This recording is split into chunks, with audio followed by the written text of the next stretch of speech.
పాతకాలంలో పెద్దవాళ్ళు దాదాపు ఓ డజన్ మంది పిల్లలనన్నా కనేవాళ్ళు. అది అప్పటి పరిస్థితి.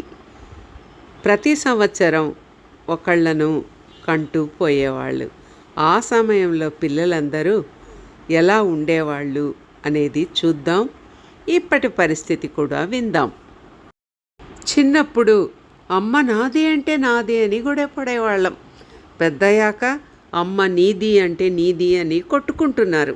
అమ్మంటే వ్యాపారం కాదు, లాభ నష్టాలు చూసి పంచుకోవడానికి. అమ్మంటే వ్యవసాయం.